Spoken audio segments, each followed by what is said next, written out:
My daughter sponsored my green card. Now she threatens to call immigration and have me deported every time I refuse to spend my entire social security check on her kids. She thought she had me trapped, a helpless old woman dependent on her mercy. She didn't know that the messy hobby I did in her basement was a priceless art form, and that the threads she tried to cut were the very ones I would use to weave her ruin. Before we begin, I want to thank you for being here, for lending me your ear and your heart for a little while. If you believe that our elders are our roots, not our burdens, and that a person's worth can never be taken from them, then you are in the right place. It gives me strength to see our community gathered here, so please, let me know in the comments where you're listening from. Now let me tell you the story of how my daughter tried to use a piece of paper to erase my life, and how I used a needle and thread to write my own ending. My name is Martha Jackson and I am 68 years old. My hands, gnarled now with the first whispers of arthritis, know the language of cotton and thread better than they know the English language. I am a Gullah Geechee woman, born and raised in a small town on the coast of Georgia where the air is thick with salt and the stories of our ancestors. For most of my life I was a story quilter, stitching the history of my people into fabric just as my mother and her mother before me had done. But for the past 5 years my life has been here in a sprawling beige house in the upscale suburb of Alpharetta, Georgia, a place with no salt in the air and very few stories I care to remember. I live with my daughter, Alicia, her husband, Reggie, and their 2 children. I came here after my husband, Samuel, passed away on a green card sponsored by Alicia. I thought I was coming to help raise my grandchildren, to spend my golden years surrounded by family. I learned very quickly that I was not brought here to be a grandmother. I was brought here to be an income stream. The ritual happens on the 3rd of every month, the day my social security check is deposited into my bank account. It is a day I have come to dread more than any other. Alicia will find me usually in the kitchen and she will have a list. Her face will be arranged in a mask of strained patience, the look of a busy, important woman being forced to deal with a tedious administrative task. "Mama," she'll begin, not looking up from her phone where the list is displayed. "We need to go over the kids' expenses for this month." The expenses are always astonishing. Last month it was advanced placement tutoring for my 12-year-old grandson, a new designer book bag for my 10-year-old granddaughter because her old one was so last season, and the latest, most expensive sneakers for them both because, as Alicia explained, "You can't have them looking shabby at school, Mama. It reflects on the whole family." The total always comes to just over $900. My social security check is $957. This month, the list includes a new tablet computer and a fee for a competitive travel soccer league. The total is $1,050. "Alicia," I say, my voice quiet, my hands clutching the edge of the granite countertop. This is more than my whole check. It would take all of it and I would have to take from my small savings. This is the moment. The moment the mask of the busy daughter drops and the face of the predator emerges.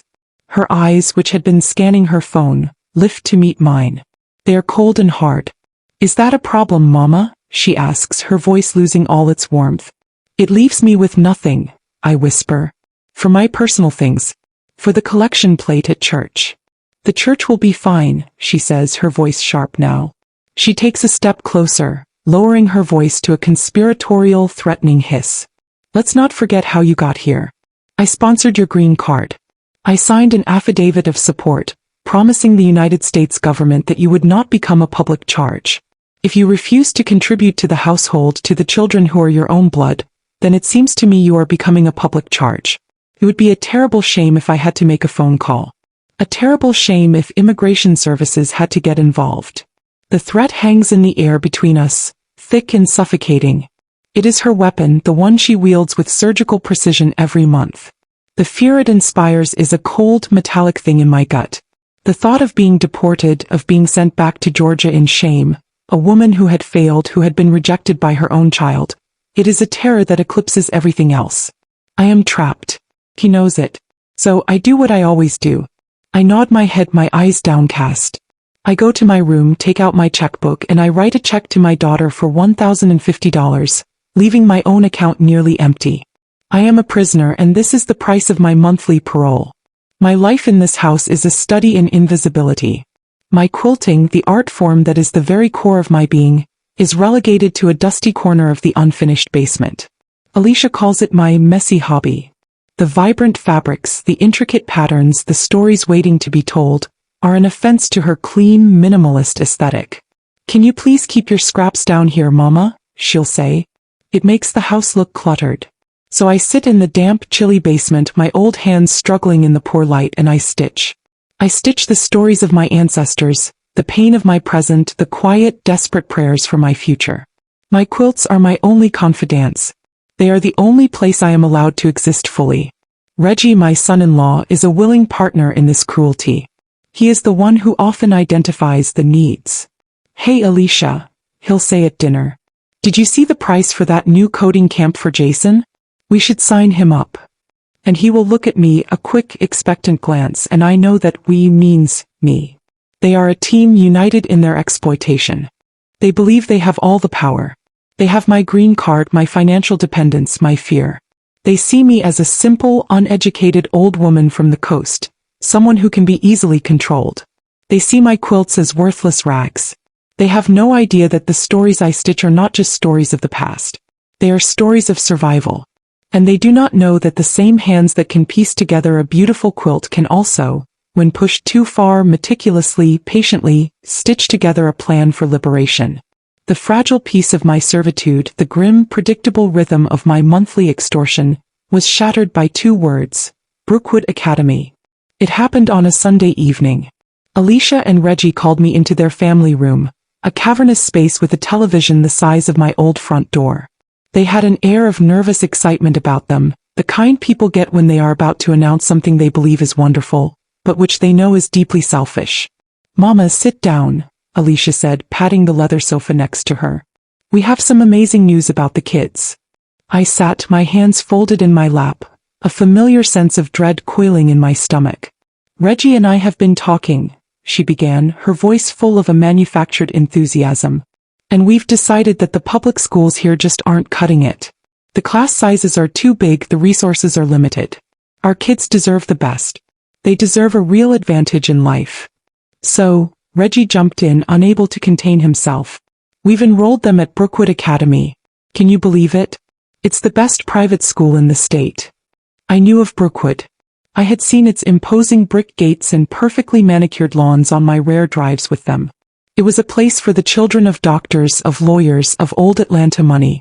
The tuition I had heard was astronomical. That's wonderful for them," I said, my voice quiet. "They are very smart children." "They are," Alicia agreed, her smile widening. "And this is where you come in, Mama. This is how you can be a part of securing their future." She slid a piece of paper across the polished coffee table. It was the tuition bill from Brookwood Academy. I looked at the number at the bottom of the page and I felt the air leave my lungs. It was a number so large, so impossibly out of my reach, that it seemed like a misprint. "We've worked out the finances," Alicia said, her voice taking on a practical, no-nonsense tone. "Reggie and I can cover about 2/3 of it if we really tighten our belts. But we're going to need your help with the rest." The rest was a sum that was more than my entire annual Social Security income. "Alicia," I whispered, my voice trembling. I cannot. This would not just be my check every month. This would take every penny of the small savings your father left me. It would leave me with nothing. I would be completely destitute." The smile vanished from Alicia's face. The warmth evaporated from the room. Her expression hardened into the familiar, cold mask of her cruelty. "I don't think you understand what's at stake here, Mama," she said, her voice low and dangerous. "This isn't about your personal things anymore. This isn't about the church collection plate. This is about your grandchildren's entire future. This is about giving them a life that you could never have dreamed of." "But it would ruin me," I pleaded, tears welling in my eyes. "I would have nothing. What if I get sick? What if I need something?" "You won't need anything," she snapped. "You live in our house. You eat our food. Your needs are taken care of. This is not a negotiation," she continued, her voice dropping to a venomous whisper. She leaned in close, her eyes boring into mine. "This is a choice. You can be the grandmother who invests in her family, who secures her grandchildren's future, who guarantees her place in this home. Or," she paused, letting the threat hang in the air, thick and heavy. "Or you can be the selfish old woman who has become a public charge. You can be the woman whose own daughter had to make a very difficult, very painful phone call to the immigration authorities. She stood up, towering over me. You have two options, Mama. You can contribute to your grandchildren's future, or you can be on a plane back to Georgia with nothing but the clothes on your back. It's your choice. Let me know what you decide by the morning. She turned and walked out of the room, Reggie trailing silently behind her like a shadow. I sat there on that cold leather sofa, the tuition bill, a death sentence on the table in front of me. This was a new level of cruelty. This wasn't just a monthly extortion. This was a demand for my entire life, my entire past and future. She was asking me to erase myself financially, to hand over the last vestiges of my independence, the small nest egg my Samuel had worked his whole life to leave me. The threat was no longer just a threat. It was an ultimatum. My compliance in exchange for a roof over my head. My silence in exchange for my green card. Something inside me, something that had been bent and bruised for 5 long years, finally snapped. The fear was still there, a cold, hard knot in my stomach. But for the first time it was overshadowed by something else. A pure, cleansing, righteous anger. An anger at my daughter's greed. An anger at my son-in-law's complicity. But most of all, an anger at myself for allowing them to diminish me, to make me feel small and worthless. I was Martha Jackson. I was a daughter of the Gullah Geechee Nation. My ancestors had survived the Middle Passage. They had survived slavery. They had survived Jim Crow. They had survived with their dignity and their stories intact. And I would survive this. I stood up from the sofa, my back straight. I walked down to the cold, damp basement, to my little corner of the world. I looked at my quilts, at the stories of my people, stories of struggle and survival. They thought they were giving me a choice between financial ruin and deportation. They were wrong. They had just given me a third choice, to fight. And I, a woman who had been quiet for far too long, was finally ready to make some noise. The night after the ultimatum was the longest of my life. I didn't sleep. I sat in my small, neat bedroom, the silence of the big house pressing in on me. The choice they had given me was no choice at all. It was a life sentence one way or another. To give them my savings would be to hand them the last key to my soul, to become a true ghost in their home, utterly dependent on their whims. To refuse would be to face the humiliation of deportation, to be sent away in shame. My mind raced, searching for an escape route, a third path. But I felt trapped, powerless. They had all the leverage. They had the house, the money, the law, it seemed, on their side. In the dark, early hours of the morning, when despair was at its thickest, I felt a desperate, primal urge to connect with the only part of myself that still felt whole, my craft. I went down to the basement, to my dusty corner. The air was cool and smelled of damp earth. I wasn't planning to sew. I was just seeking refuge. I began to tidy my small space, a nervous, restless energy moving through me. I sorted my fabrics, I organized my spools of thread. And then my fingers brushed against a small, forgotten cardboard box tucked away on a shelf. It was a box of old patterns and keepsakes, things I hadn't looked at in years. I opened it. On top of a pile of faded newspaper clippings was a small, elegant business card. The card was thick, cream-colored stock. On it, in embossed lettering, were the words, Dr. Annalise Dubois, Curator of Folk and Vernacular Art, Savannah College of Art and Design, VE. A memory, distant and hazy, surfaced. It was from 6 years ago, just before Samuel passed. A small local gallery in Savannah had hosted an exhibition on Gullah Geechee culture, and they had asked to display 2 of my story quilts. I had been so proud. At the opening, a tall, elegant black woman with kind, intelligent eyes had spent a long time looking at my work. She had introduced herself as Dr. Dubois. She had spoken about my quilts with a reverence and understanding that had startled me. She hadn't seen a messy hobby. She had seen history, narrative, art. Mrs. Jackson, she had said to me, pressing the card into my hand. Your work is extraordinary. It's not just craft, it's priceless narrative art. If you ever consider selling your work, or if you ever need anything, please do not hesitate to call me. The world needs to see this. I had been flattered, but I had never considered it seriously. My quilts were my stories, not my business. I had tucked the card away and forgotten about it. He'll know. I stared at the card in my hand. A tiny, fragile flicker of an idea, a desperate, impossible hope, began to glow in the darkness of my mind. I knew I couldn't do this alone. I was not a woman of the modern world. I didn't know about art galleries or curators. I needed a guide, a bridge. My mind immediately went to Mother Beatrice, an elder at my church in Alpharetta.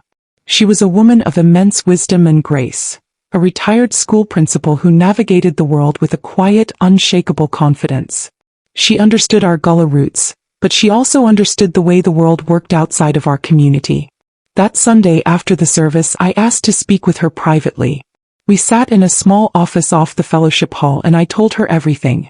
I laid out the whole ugly story from the monthly extortion to the private school ultimatum. I spoke of my fear, my despair, and the shame that was eating me alive.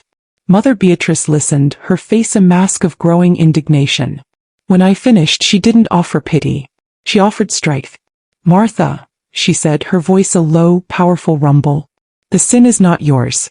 The shame is not yours to carry. It belongs to them. We will not let them do this to you." Then I showed her the business card. I told her the story of the exhibition, of the curator's words. Mother Beatrice took the card and looked at it, a slow, brilliant smile spreading across her face. "Martha," she said, her eyes shining, "do you know who this is? Dr. Annalise Dubois is one of the most respected art historians in the country. She is a kingmaker in the world of black folk art. This card. This is not just a card. This is a key. A key to a door you didn't even know existed." The flicker of hope inside me grew brighter. "But, what do I do?" I asked, my voice trembling. "I can't just call her." "No," Mother Beatrice said, her mind already working. "We will not call. We will write. We will draft an email. Not as a victim asking for help, but as a master artisan, re-engaging with a respected colleague." We spent the next hour at her computer. With her guidance, we crafted an email. It was a work of simple, dignified genius. It reintroduced me, mentioned our previous meeting, and stated that after a long hiatus due to family matters, I was once again quilting and was exploring the possibility of representation for my work. We attached 2 high-quality photos of my most recent quilts I had finished in the lonely silence of the basement. One told the story of my grandmother's journey from the Sea Islands to the mainland. The other, more abstract, was a tapestry of my own grief and resilience since coming to America. We sent the email, and then we waited. I went home that afternoon feeling a strange sense of peace. I had done something. I had taken a small, trembling step onto a new path. I didn't know where it would lead, but for the first time in 5 years, it was a path of my own choosing. I had found a forgotten thread, and I had begun, with the help of a wise woman, to weave it into a new pattern. The reply came less than 24 hours later. Mother Beatrice called me, her voice buzzing with an excitement I had not heard in years. "Martha," he answered. Dr. Dubois answered. The email from the curator was not just polite, it was ecstatic. She remembered my work vividly, calling it unforgettable. She was horrified to learn I had been living so close by without her knowledge and that I had largely stopped quilting. She dismissed the idea of simple representation as insufficient. "This is not work that belongs in a small craft gallery, Mrs. Jackson," she wrote. "This is work that belongs in a museum. I would be honored to facilitate a private viewing for you. I have a few friends in the Atlanta art world who I believe would be very interested in seeing your work. Are you available to meet next week?" A private viewing. Friends. The word sounded so foreign, so intimidating. But Mother Beatrice was resolute. "This is it, Martha," she said. "This is our opening. You will say yes." And so, with Mother Beatrice as my guide and champion, I agreed. The week leading up to the meeting was a whirlwind of secret preparations. I chose my 2 best, most intricate story quilts. One was the one I called Saltwater Memory, which told the story of my ancestors' journey. The other was Basement Bloom, the quilt I had just finished. A complex, abstract piece that started with dark, oppressive colors at the bottom and slowly blossomed into vibrant, hopeful shades at the top. It was the story of my time in my daughter's house. Mother Beatrice insisted I buy a new dress. A simple but elegant navy blue linen dress that made me feel dignified. She coached me on how to speak about my work, not as a hobby but as a legacy. "You are not a victim, Martha," she told me sternly. "You are a master of your craft. You will speak as one." The meeting was held not in a stuffy gallery, but in the beautiful, light-filled living room of Dr. Dubois's own home in a historic Atlanta neighborhood. When we arrived, I was stunned to see that it wasn't just a casual chat. There were 5 other people there. Dr. Dubois introduced them. There was a wealthy couple known for having one of the largest private collections of Black folk art in the South. There was a representative from the High Museum of Art. And there were 2 owners of a prestigious gallery that specialized in textile art. My hands trembled as I unrolled my quilts on a large, clean table. The room fell silent. For a long moment, the only sound was the quiet, collective intake of breath. They didn't just look at the quilts. They saw them. They saw the history, the artistry, the soul stitched into every piece of fabric. Dr. Dubois asked me to speak. And channeling Mother Beatrice's strength, I did. I didn't talk about my daughter, my fear, my green card. I spoke of my great-grandmother. I spoke of the meaning of the symbols, the language of the colors, the stories of resilience and faith that were woven into the patterns. I spoke not as a victim but as a storyteller, a keeper of the flame.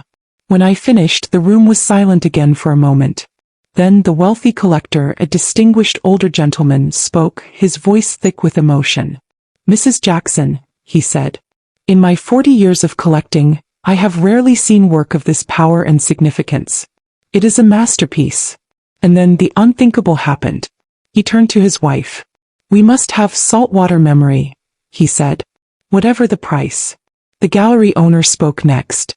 "We would be honored to represent you, Mrs. Jackson. We would like to purchase Basement Bloom for our personal collection, and we are prepared to offer you a solo exhibition this fall." The woman from the High Museum stepped forward. "And the museum," she said, "would be very interested in acquiring a piece for our permanent collection. We would be prepared to offer you a commission." The room erupted in a flurry of offers, of praise, of respect. They were talking about numbers that made my head spin, numbers that belonged to a different world. They were talking about me, Martha Jackson, the woman whose own daughter saw her as a worthless burden, as a national treasure. I stood there, my heart pounding, my eyes filled with tears. These were tears not of sorrow, but of a profound, overwhelming validation. They saw me. They truly saw me. By the time we left Dr. Dubois's home that afternoon, everything had changed. I had a signed contract with a prestigious gallery. I had a check in my purse for the sale of my 2 quilts, a check that was for more money than my entire life savings. And I had commissions for 3 more quilts, which would bring in even more. I was no longer a dependent. I was a professional, celebrated artist. On the drive home, Mother Beatrice was quiet for a long time. Then she turned to me, her eyes shining with a fierce, triumphant light. "The weapon they used against you was your perceived worthlessness, Martha," she said. "We have just dismantled that weapon piece by piece. Now it's time to build you a fortress." I knew she was right. My new life was beginning to take shape. A life I had never imagined, woven from the very threads of the life they had tried to destroy. I was no longer just weaving the stories of my ancestors. I was finally, at 68 years old, beginning to weave my own. The months between the private viewing and the opening of my exhibition were a blur of secret, joyous creation. My basement corner was transformed. With my newfound resources, I bought the best fabrics, the finest threads, a proper ergonomic chair, and a daylight lamp that bathed my workspace in a clean, bright light. I worked with a fervor I hadn't felt in years, my hands sure and steady, my heart full. I was not just completing commissions, I was weaving my Declaration of Independence. The exhibition was titled, "Threads of a Matriarch, The Story Quilts of Martha Jackson."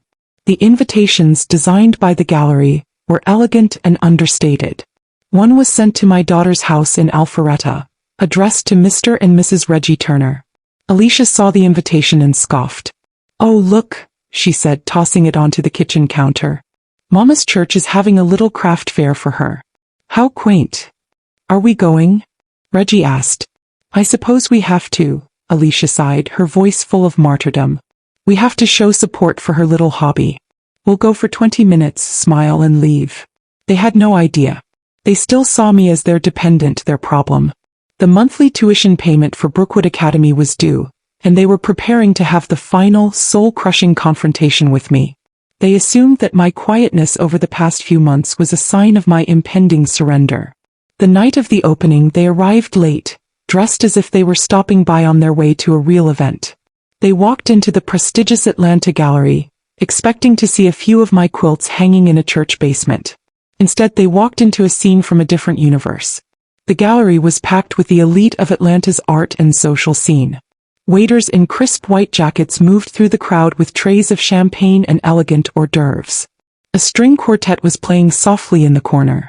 And on the pristine white walls, illuminated by spotlights, hung my quilts. My stories. My soul. Each one was accompanied by a small, discreet plaque with the title, the description, and a price tag that made Alicia's eyes widen in disbelief. They saw me across the room. I was not the stooped, silent woman they knew from their house. I was standing tall in my new navy blue dress, surrounded by a circle of admirers, including Dr. Dubois, the museum curator, and the wealthy collectors who had bought my first pieces. I was not a burden. I was the guest of honor. I was the queen of this court. They stood frozen by the entrance, their faces a comical mask of shock and confusion.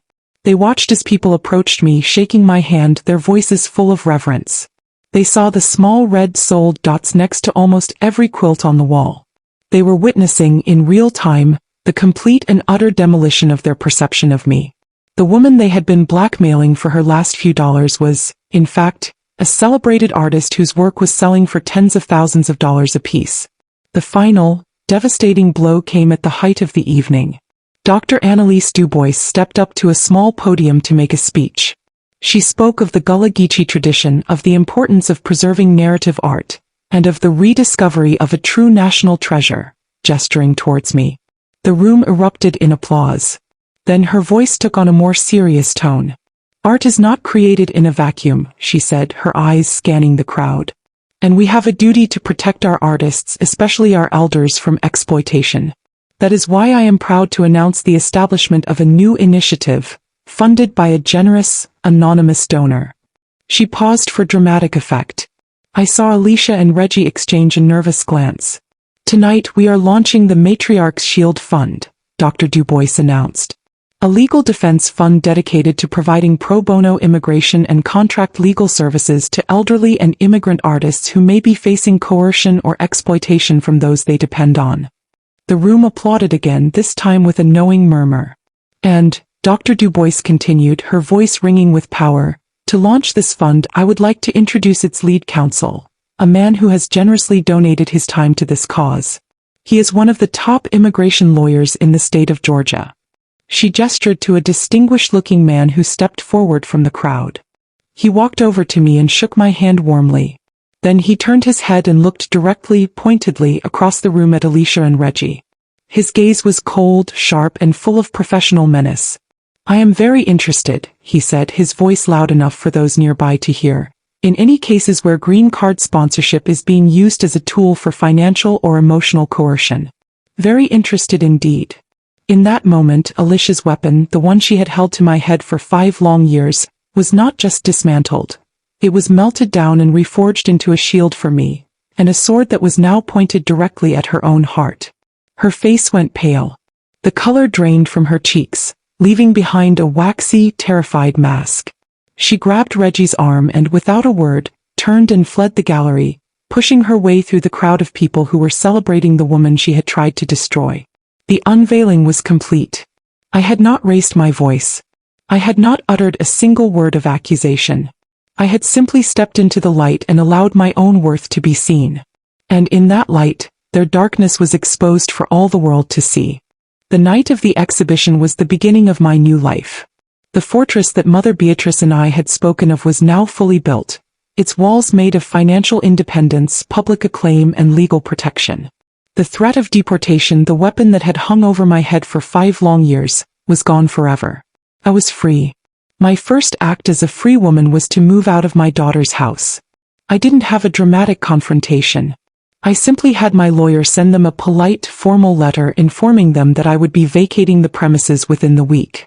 With the proceeds from the sale of my quilts, I bought a beautiful, light-filled condominium in a quiet, leafy neighborhood in Decatur. It had a large sunroom with a perfect view of a magnolia tree, and I immediately converted it into my new proper art studio. The silence in my new home was not the oppressive, lonely silence of Alicia's house. It was a peaceful, creative silence, filled with the promise of my own future. I spent my days doing what I loved, quilting. But now I did it not in a damp, dark basement, but in a room filled with light, surrounded by the best materials, my art now my livelihood. The exhibition made me a celebrated figure in the Atlanta art world. The story of my rediscovery was a powerful narrative, and while I never spoke publicly of my daughter's cruelty, the truth had a way of circulating. The quiet whispers in the gallery on opening night grew into a steady, damning narrative that spread through the very social and church circles Alicia and Reggie cared so much about. They were not just seen as ungrateful, they were seen as monstrous. Their world, built on a foundation of my extorted social security checks and the image of upscale success, began to crumble with astonishing speed. The most immediate collapse was financial. My income was gone. They could no longer afford the staggering tuition at Brookwood Academy. They had to pull their children out mid-semester, a public, humiliating admission of their financial failure. Their social lives withered. Invitations to the neighborhood parties and charity events that were so important to Alicia stopped coming. Friends became distant. They were ostracized, their story a stain they couldn't wash away.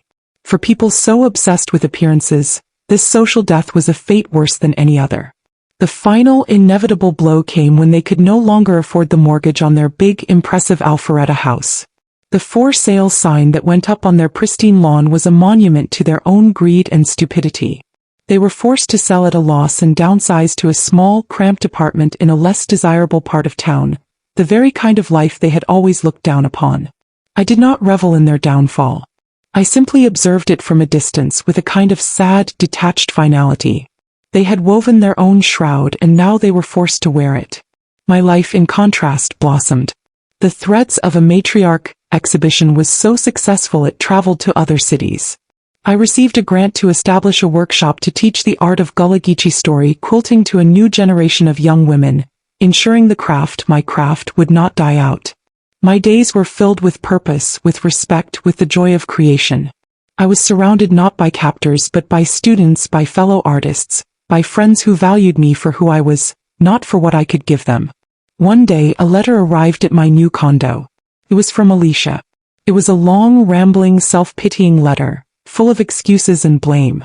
It ended as I knew it would, with a plea for money, a request for me to help them get back on their feet. I read the letter and I felt nothing. No anger, no pity, just a quiet, final sense of closure. I folded the letter and put it away. I would not be responding. I walked into my sun-drenched studio. A new quilt was on my frame, a vibrant, joyful piece depicting a woman standing alone on a shore, looking out at a wide, open sea. The threads were bright, the patterns bold. It was the story of my own liberation. My hands, once tools for their survival, were now instruments of my own art, my own legacy. I picked up my needle, the silver glinting in the afternoon light, and I made the final stitch. The story was complete. And it was finally my own.